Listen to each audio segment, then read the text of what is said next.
RCR presenta Perú 2030, programa sobre la reforma del Estado, la descentralización, la modernización de la gestión pública, el desarrollo regional y local en el marco de los 17 Objetivos de Desarrollo Sostenible de la Agenda 2030. Información, entrevistas, análisis y debates.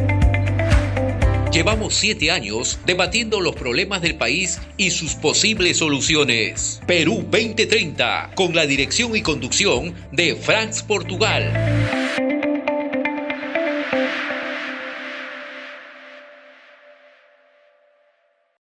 Tenemos hoy día como invitado al exministro de Desarrollo Agrario y Riego, Federico Tenorio. Buenos días, Federico. Muchas gracias por estar nuevamente en Perú 2030. Muchas gracias, Franz. Gracias por la invitación y felicitaciones por este récord de haber llevado más de 340 programas interrumpidamente. Felicitaciones, Franz. Increíble, pero yo no mismo con tanto tiempo. Muy bien, Federico, gracias nuevamente por estar acá con nosotros para un conversado sobre el tema agrario en el Perú, que es un tema que también es de nuestra preferencia, tal como tú también señalabas, un tema que te agrada mucho. Te quisiéramos preguntar, ¿qué es lo que está pasando en el agro de nuestro país? ¿Por qué el presidente del BCR, Julio Berizzo, va a retroceder 26 años? O sea, ¿qué pasa con el agro en el Perú? Franz, gracias nuevamente por la invitación. Creo que si el presidente del Banco Central de Reserva se ha pronunciado de esa manera es porque la situación es realmente grave. Como comprenderás, casi muy pocas veces el agro forma parte de la agenda nacional y mucho menos de sectores tan importantes tomadores de decisiones en nuestro país. La crisis de nuestro agro peruano, lamentablemente, tenemos que decir que es una conjunción de aspectos internos y aspectos globales, aspectos externos. Lamentablemente, todo este contexto de cambio climático que vive el mundo está afectando también a nuestro país. Y en ese sentido, el agro peruano pasa por su tercer año consecutivo con una fuerte sequía, ¿no es cierto?, lo cual ha restringido enormemente la siembra y cosecha de productos elementales en nuestro país, y por ello es que vivimos una situación de emergencia en cuanto a seguridad alimentaria. Ya nos ha advertido la FAO en su informe del año 2022 que aproximadamente el 50% de la población, es decir, más de 16 millones de peruanos, viven en una situación de inseguridad alimentaria. Inseguridad alimentaria teniendo en cuenta el acceso y la disponibilidad de alimentos que tenemos las personas. Entonces, esto es un contexto realmente complicado.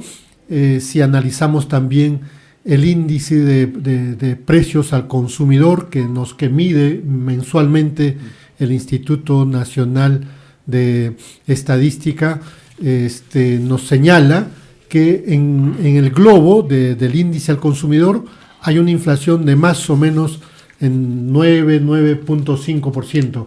Pero si analizamos un poquito más el índice del precio de alimentos y bebidas no alcohólicas, puede llegar fácilmente al 16%, 17% de inflación anual de estos índices de precio al consumidor. O sea, todos los padres y madres de familia que van a hacer el mercado los fines de semana, nos damos cuenta que el precio de la cebolla, el precio de los limones, el precio de... Claro, han subido. En general, han subido. Por lo tanto, las personas tienen menos posibilidades de comprar el conjunto de su canasta de lo que antes podían comprar. Ahora bien, dice que según el Midagri, el Ministerio de Desarrollo Agrario, ha señalado que en el primer semestre de este año, ¿no?, el sector agrario se ha contraído en 4,6%. Ya es una cifra que que es muy alta.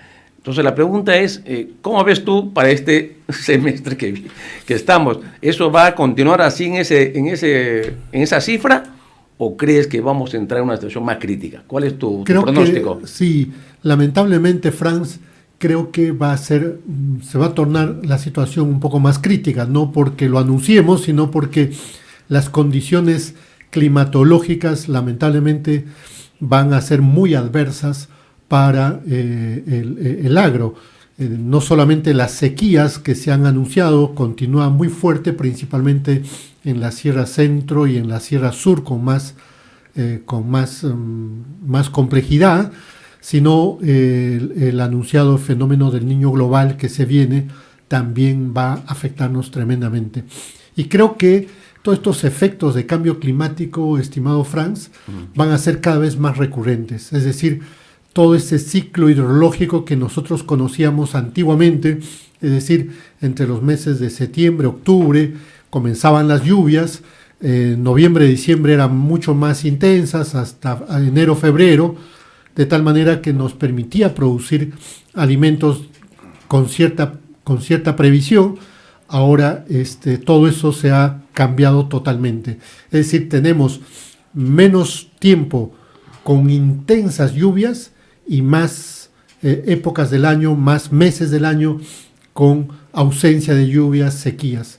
Entonces, todo ese cambio del ciclo hidrológico, por supuesto, tiene sus efectos directos. Y sobre todo, estimado Franz, que lamentablemente no hemos hecho lo que deberíamos hacer, es decir, reconstruir los ecosistemas, reconstruir la infraestructura natural que nos permita hacer una siembra y cosecha del agua, con lo cual podríamos tener un poquito más de previsión, con lo cual podríamos reducir esos efectos del cambio climático. Ahora bien, tú has tocado el tema de la infraestructura. La infraestructura de riego en el país se dice que no está preparada para los cambios climáticos y los fenómenos naturales producto de ello y sus repercusiones. ¿Qué pasa con la infraestructura de riego en el país? ¿Por qué no se hace preveyendo estas situaciones? Porque ya vemos que es recurrente, no es la primera vez que tenemos estos problemas, ahora lo tenemos más agudos. Más o menos, Franz, entre el 26 y el 30% del número de agricultores, unidades productivas que tenemos en el país, tiene un sistema de riego y de alguna manera una infraestructura de agua que le permita regar con cierta previsibilidad. El 70% de la producción que tenemos en el Perú está a base con la esperanza de que llueva. Entonces, frente a eso, hay un déficit clamoroso de infraestructura de riego. Pero como señalaba, la infraestructura de riego no es suficiente si no tenemos una infraestructura natural, es decir, esto que las cabeceras de cuenca, que son los colchones hídricos, ¿no es cierto?, la esponja hídrica donde se retiene el agua y por la cual los manantiales, los riachuelos, los bofedales van a tener mayor disponibilidad de agua para alimentar esa infraestructura de riego, está depredado, está deteriorado. Entonces, tenemos que hacer de la mano de infraestructura de riego, de la mano de acompañado con la infraestructura natural, la infraestructura verde que tenemos que reconstituir. Cientos de años han sido depredados por la pobreza que existe en el campo, han cortado los bosques, los bosquetes que había en estas zonas, han puesto agricultura en donde no debería ponerse, etcétera. Pero todo eso se necesita de una actuación entre los tres niveles de gobierno, ¿no es cierto?, liderado por el Ministerio de Desarrollo Agrario, comprometiendo a los gobiernos regionales y locales, y experiencias en el país, estimado Franz, hay experiencias muy exitosas. Puedo contarte de lo que está sucediendo ahora mismo en Cajamarca, lo que ha sucedido en el periodo anterior de los 4 años en La Libertad, de cómo han hecho inversiones importantes para hacer esto de siembra y cosecha del agua. Si tuviéramos que hacer una prioridad, estimado Franz, sobre qué prioridades podemos poner al agro, 1, 2, 3, hasta el 5. Prioridad 1, agua. Prioridad 2, agua. Prioridad 3, agua, querido Franz. Es decir, si le le damos el recurso agua, le damos seguridad hídrica para producción de alimentos al productor, todo el resto se puede llevar de la mejor manera. Por supuesto que necesitamos también financiamiento, necesitamos mecanismos para reactivar, ¿no es cierto?, canales de transferencia tecnológica a nuestros hermanos productores, principalmente de la pequeña agricultura familiar. Necesitamos apoyar y fomentar la asociatividad, mejorar los mecanismos de acceso a los mercados, todo eso es importante. Pero sin agua, querido Franz, no hacemos nada. Hablando del agua, Federico, se dice que el Perú es un país que ocupa el 8º puesto en disponibilidad hídrica del mundo. Sin embargo, en un informe reciente del Banco Mundial, ¿no?, indica que la capacidad total de represas en el país es de 184 metros cúbicos. 184 metros cúbicos, muy por debajo de los 2.500 metros cúbicos por persona en América Latina. Fíjate el abismo, de 184 contra 2.500, pues estamos en nada, ¿no es cierto? ¿Por qué estamos tan mal en el Perú? ¿Por qué somos tan incapaces de almacenar agua, que como tú muy bien dices, es fundamental pues para el desarrollo agrario? Claro que sí. En ese mismo informe que has señalado, estimado Franz, señala que en América Latina hay 3 países que tienen están en una situación de estrés hídrico. El más complicado en América es Chile, el segundo país es México y el tercer país es Perú. Es decir, somos un país que efectivamente producimos agua, pero en la capacidad de uso que tenemos de ese agua es bastante precario y limitado. Entonces, si solamente hacemos señalar lo siguiente, el 68%, bueno, 65 ya, 60% de la población vive en la franja del vertiente del Pacífico. Es decir, todos los que vivimos en las grandes ciudades, Lima, Chimbote, Trujillo, Chiclayo, Piure, es decir, Ica, todas estas ciudades importantes, los valles más productivos de nuestro país están en esta vertiente de la costa del Pacífico. Sin embargo, ahí se produce solo el 2.2% del agua total de lo que producimos como país. El 97%, un poquito más del 97%, se produce en toda la vertiente del Atlántico, del Amazonas, ¿no es cierto? Y el 0.6% en la vertiente del Titicaca. Pero entonces, necesitamos de ese 2.2% ser muchísimo todavía más eficientes en el uso de ese agua. O sea, ni siquiera ese 2% que ya es bastante limitado, tanto para el consumo humano como para la producción de alimentos, no se está usando bien. Muchas de esas aguas se van al Pacífico. Tenemos todavía sistemas de riego bastante precarios, ¿no es cierto? Entonces, ahí, estimado Franz, creo que este anuncio que al inicio tú has mencionado del presidente del Banco Central de Reserva debería de llamarnos la atención, debería de llamar la atención del Ministerio de Economía y Finanzas.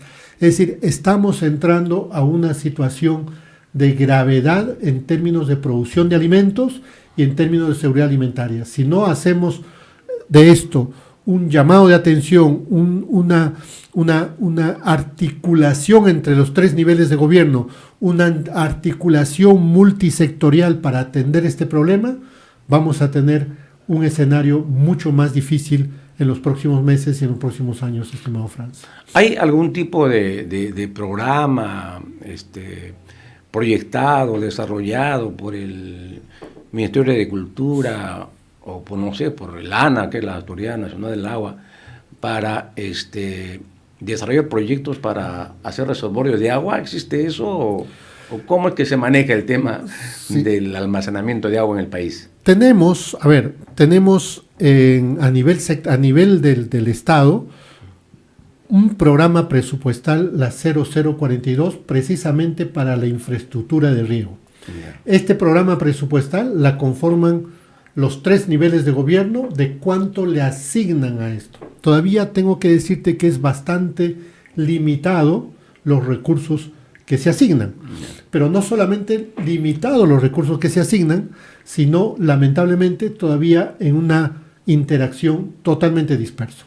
Por ejemplo, en el propio Ministerio de Desarrollo Agrario, estimado Franz, hay hasta 4 fuentes de financiamiento destinados a la infraestructura de riego. El más grande que tenemos es cada uno por su lado. Cada uno por su lado. Increíble. El más grande que tenemos es el PCI, después tienes el Fondo Sierra Azul, ¿no es cierto? Tienes Agrorural, es decir, tienes programas que pretenden atender un problema, pero cuando van al terreno, cuando van a las regiones, cuando van a las provincias, a los distritos, están trabajando de manera desarticulada.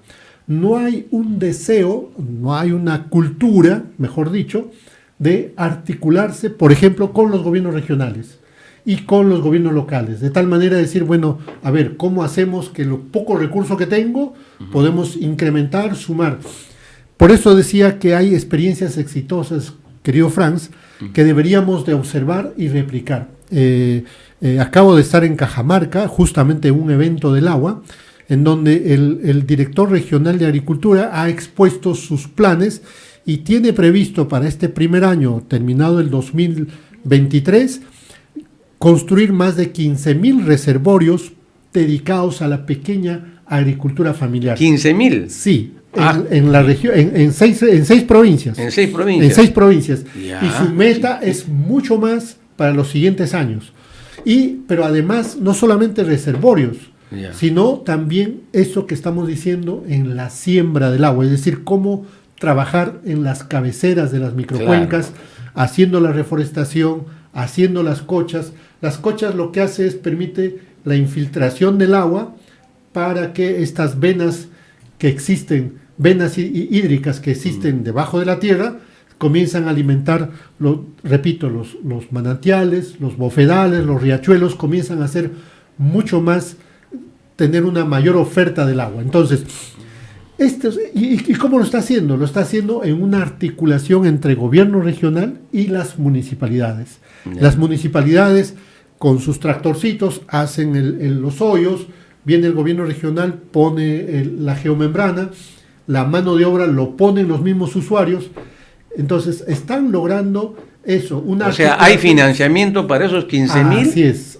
¿Y en qué tiempo está previsto eso? En este año. O sea, ¿En este año? A diciembre de este año van a terminar con 15.000 reservorios, que todavía sigue siendo insuficiente. Hay que tener en cuenta. Realmente hay que sacarse el sombrero por una iniciativa, me parece. Exactamente. Estupendo, ¿no?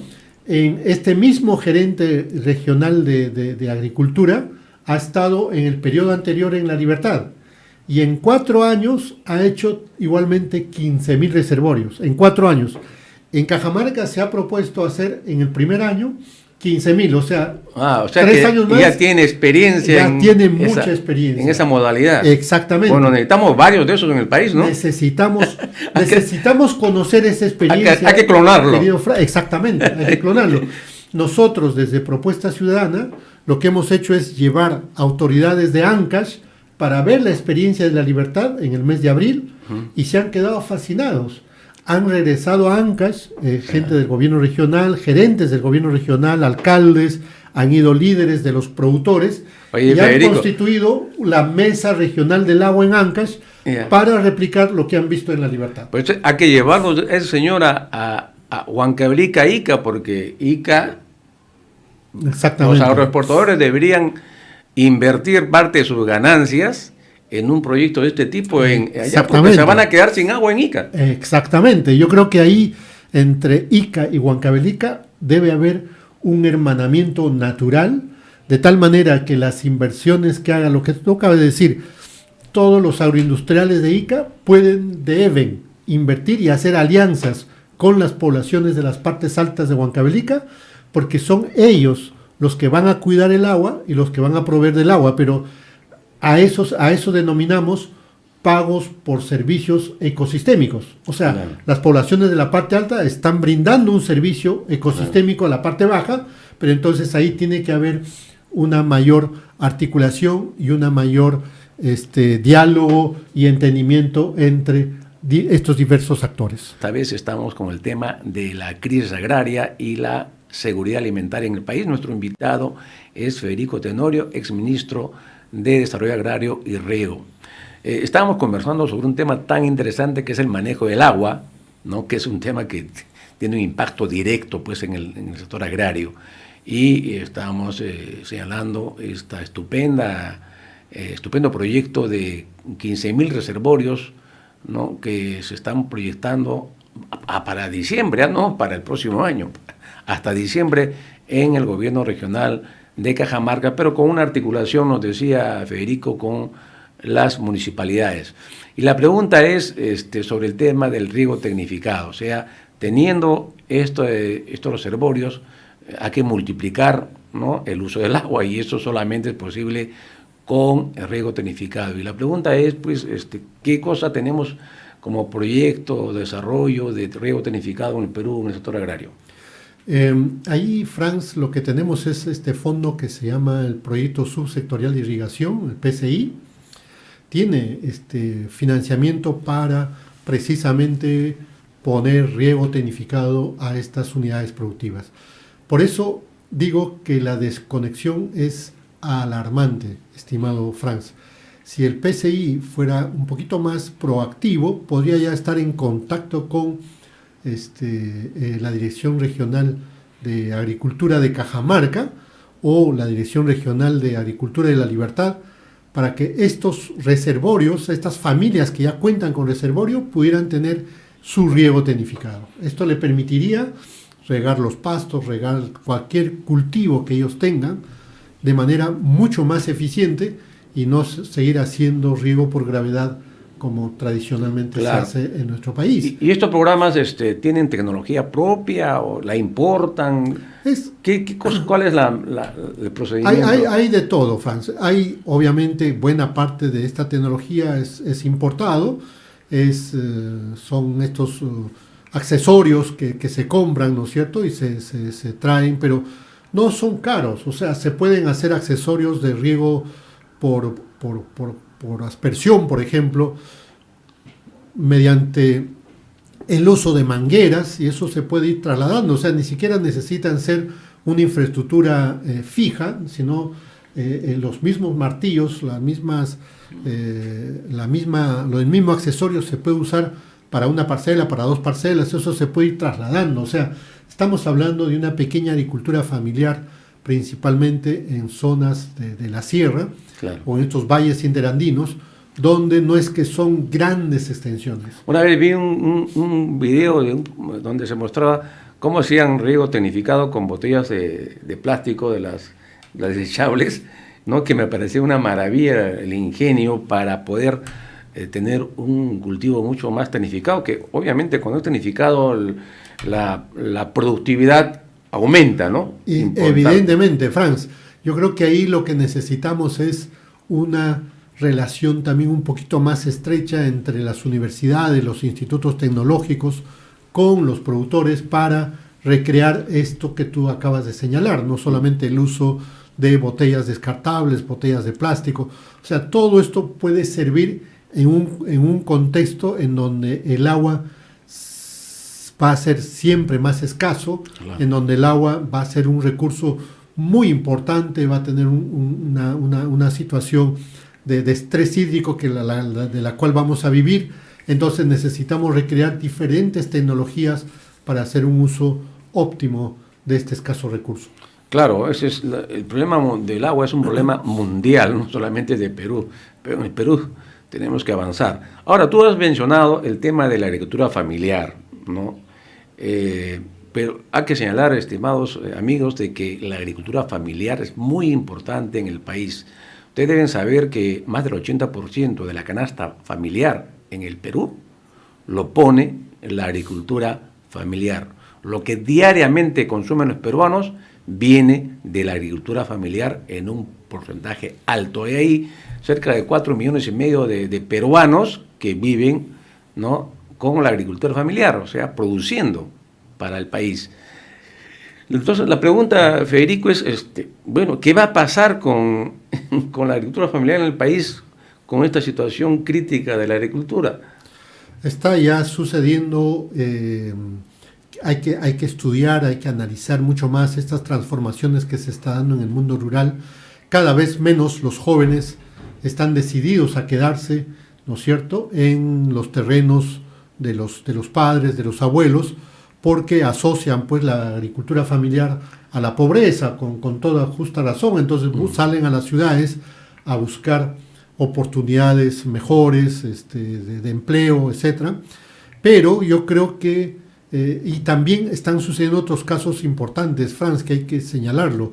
Es decir, toda esta minería informal, minería ilegal, también está atrayendo a la fuerza de trabajo de los más jóvenes, de tal manera que la agricultura familiar cada vez más se está quedando en personas de mayor edad, ¿no es cierto? Y eso va a tener un problema muy serio. En segundo lugar, la falta del Estado, la falta de un mayor apoyo decidido de parte del Estado, también va a traer sus consecuencias. Yo creo que lo que tenemos que hacer es, por ejemplo, activar nuevos mecanismos de financiamiento. Es decir, hace 2 años había un fondo que se llamaba Fondo Mi Perú o Fondo Agroperú, que le permitía tener a Agrobanco un recurso para entregar créditos al 3%, 3.5% al año, que realmente es un crédito promocional, es un crédito que le puede permitir a la gente, ¿no es cierto?, tener recursos para recuperar su capacidad productiva, para comprar la semilla, para comprar un poco más de renovar su hato ganadero, etcétera, de tal manera que la agricultura pueda dinamizarse de esa manera. Y en tercer lugar, ¿por qué no, Franz? Ya lo han comentado algunos especialistas, deberíamos de pensar en bonos de emergencia, porque realmente estamos viviendo una emergencia grave. Es decir, mucha de la gente de la pequeña agricultura familiar que tú has señalado, que está en el campo, prácticamente se han quedado sin semillas, han estado consumiendo lo poco que producían, y no solamente la inseguridad alimentaria se da en personas y familias que viven en las grandes ciudades, sino también ahora en las zonas rurales la inseguridad alimentaria se está poniendo cada vez más aguda, querido Franz. Hablando sobre el tema de recursos para la agricultura familiar, el gobierno acaba de emitir un decreto legislativo con esto de la ley autoritativa que dio el Congreso para que el Ejecutivo pueda dar decretos legislativos, legislar sobre diversas materias. Ha sacado un decreto legislativo que ha aprobado ya el Consejo de Ministros, está publicado en el Diario El Peruano, para fortalecer el Fondo de Garantía para el Campo y el Seguro Agrario, FOGASA se llama según nos brinda la información, ¿no?, para brindar subvenciones agrarias hasta por 10 millones de soles, ¿no?, para enfrentar estos problemas climatológicos que eso nos van a venir. ¿Cuál es tu opinión al respecto? ¿Tú crees que esto realmente es lo adecuado, es lo suficiente, ¿no? ¿Cómo lo ves? A ver, como medida es adecuado, pero como monto es bien insuficiente, estimado Franz, porque el fondo de garantía para pagar los seguros ante adversidades climatológicas ya tiene en promedio casi 70 millones de soles como presupuesto al año. O sea, lo que le están haciendo es agregarle 10 millones más a ese monto. Que no es casi nada. Que lo que en buena cuenta, si un productor pierde todo por efectos de una helada o por efectos de una sequía, le devuelven aproximadamente 750 soles por hectárea. Eso es un poquito de recursos, pero un productor no invierte pues 700 soles, invierte mucho más, por ejemplo... Es una gota en el desierto. Claro, es una hectárea de papa, la inversión es muchísimo más que 700 soles, pero aparte de eso, querido Franz, todo el mecanismo para hacer para acogerse a ese seguro, no te imaginas, es tan difícil, tan complicado, porque tiene que tramitología otra vez hacer una intervención desde el gobierno central, con el gobierno regional, con las agencias agrarias. Entonces tienen que actuar de manera sincronizada para acogerse a ese fondo. Yo creo que deberíamos de pedirle al Ministerio de Economía y Finanzas, deberíamos de pedirle a nuestra ministra de Desarrollo Agrario a que haga gestiones mucho más fuertes. O sea, en el pasado este Fondo Agroperú tenía más de 800 millones de soles para prestar a la pequeña agricultura familiar a estas tasas tan promocionales. Entonces, yo creo que deberíamos de hacer un esfuerzo más o menos similar o superior a lo que se hizo ya en el pasado. O sea, no creo que con 10 millones de soles vamos a hacer una reversión a la situación, y la situación en que vive nuestro país es muchísimo más grande que eso, ¿no?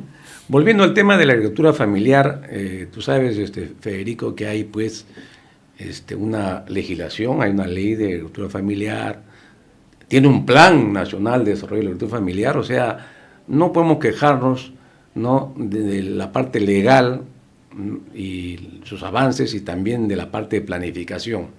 Pero sin embargo parece que no diera resultados deseados. Según tu experiencia en el ministerio, ¿qué cosa más habría que hacer para que potenciar, ¿no?, darle la atención debida a la agricultura familiar, en tanto tiene que ver directamente con la seguridad alimentaria del país? En primer lugar, Franz, yo creo que el Ministerio de Desarrollo Agrario podría, de los pocos recursos que tiene, ser mucho más eficiente en su inversión y en el gasto. Es decir, es incomprensible cómo el PCI, que es el programa más grande del ministerio, todos los años termine en 30, 35, 40% de ejecución presupuestal. Eso es inadmisible. Yo creo que ahí hay que hacer los ajustes necesarios, ver qué es lo que está faltando, qué es lo que está fallando, porque es que teniendo recursos no se invierte precisamente. ¿Tú crees que hay un problema de centralismo? ¿Por qué no? Sin duda. Eso se centraliza, esos recursos, Franz, y los gobiernos regionales operen pues esos programas. Exactamente. En lugar que lo haga Lima, que es incapaz de poder ser efectivo teniendo los recursos necesarios. Entonces, creo que el ejemplo que estamos dando de La Libertad antes y ahora de Cajamarca es muy buen ejemplo para replicar de cómo se puede hacer una articulación entre los tres niveles de gobierno. De tal manera, claro, lo que sucede es que el PCI, por todo este mecanismo engorroso que tiene de aprobación de proyectos, desde el perfil que presentan, el expediente técnico, que pasa por todos estos filtros, ¿no es cierto?, hasta finalmente ser aprobado y ser llevado a ejecución, ya sea por administración directa o ya sea por lanzar un concurso público. Entonces lleva pues su tiempo. Entonces yo creo que si ya estamos viendo gobiernos regionales como la que estamos observando son eficientes, oye, hay que simplemente decir, bueno, me junto con el eficiente y viabilizo. Agarro pues del paquete de presupuesto que me dan, pues el gobierno debe distribuir a cada gobierno regional, y el PCI pues sea una agencia de supervisión, de asesoría, de apoyo técnico, nada más. Entonces, ¿pero qué tiene que ejecutar? Creo que hay que ponerle mucha lupa, por ejemplo, a todos estos programas presupuestales que tienen Ministerio de Desarrollo Agrario, de tal manera de ponerles presión a los directores, a los jefes de estos proyectos y de estos programas, para hacer una ejecución adecuada, oportuna, y atender a la pequeña agricultura familiar. Y en segundo lugar, Franz, creo que los gobiernos regionales, los gobiernos locales, en muchas regiones de nuestro país tienen recursos de canon. Esos recursos de canon es un recurso estratégico, estimado Franz, que debe orientarse a proyectos estratégicos como la siembra y cosecha del agua. Claro. Es decir, tener acuerdos, ¿no es cierto?, acuerdos prácticos, regionales, locales, para decir, señores, un porcentaje, el 10%, el 20% de este canon se va directamente a siembra y cosecha del agua. Por supuesto, en una acción, otra vez repito, interactuar entre los tres niveles de gobierno de tal manera que las inversiones sean eficientes y sean oportunos, y ahí donde se necesita. Ya estamos al final del programa, Federico. Fíjate, se nos ha ido el tiempo rapidísimo. Hay varios temas que se nos están quedando, como se dice, en el tintero, ¿no? Vamos a la parte final ya. Tú, a partir de la experiencia que has desarrollado como ministro en el Ministerio de Desarrollo Agrario, ¿no? Le cambiaron el nombre, era el Ministerio de Agricultura, y el tema de desarrollo agrario era justamente porque se supone, ¿no?, debe dar impulso, ¿no?, al agro del país, sobre todo a la pequeña agricultura, que era uno de los temas que se discutió cuando se hizo el cambio del nombre. ¿Tú qué recomendarías? ¿Cuál sería, digamos, a partir de tu experiencia y a partir de esta situación crítica que vive el país, ¿no? Suponiendo que de repente Dina Boluarte dice, bueno, pues no funciona muy bien la agricultura en el país, vamos a nombrar nuevamente ministro de Agricultura a Federico Tenorio, ¿no? Y tú, obviamente, con tu experiencia y conocimiento, en el supuesto que asumirías el ministerio, ¿cuáles serían tus primeras medidas, ¿no? ¿Qué darías, ¿no? frente a la situación actual y lo que se nos avecina con el niño global? Franz. Te la puse difícil. Bueno, a ver, mira, yo creo que hace falta una voluntad política desde los más altos niveles de gobierno. Es decir, en el gobierno de Castillo declarativamente se lanzó esta famosa segunda reforma agraria en el país. Todo lo que se lanzó ahí eran lo que ya existía en el Ministerio de Desarrollo Agrario, pero había un aspecto que creo que habría que rescatar y se señaló este Consejo Interministerial de Desarrollo Agrario y Rural. Que nunca funcionó. Que nunca funcionó, nunca se instaló. Lamentablemente el presidente estaba muy ocupado en otras cosas y nunca le dio viabilidad a esto. Eso es sumamente importante, Franz. Creo que ahí se debería de trabajar en un consejo multisectorial para ver el agro así como de manera integral. Uno, de manera integral. Y dos, hacer esto que estoy volviendo a señalar, alianzas entre los tres niveles de gobierno, pero también alianzas público-privados. El sector privado, y sobre todo hay sectores de ONGs, hay sectores privados que están haciendo muy buenas experiencias en desarrollo agrario y sobre todo en tecnología agraria. Los CITES pueden ayudar mucho a esto, las universidades pueden ayudar mucho a esto. Es decir, esto no es solamente un problema a afrontar por una persona, por un ministro o por un ministerio. Esto es un asunto multisectorial, un asunto de voluntades, y yo creo que aquí lo que falta es liderazgo y voluntad política. Bueno, muchas gracias Federico por estar en Perú 2030. Ha sido muy interesante la charla que hemos sostenido y creo que ilustra muy bien lo que está pasando en el país y lo que hay que hacer.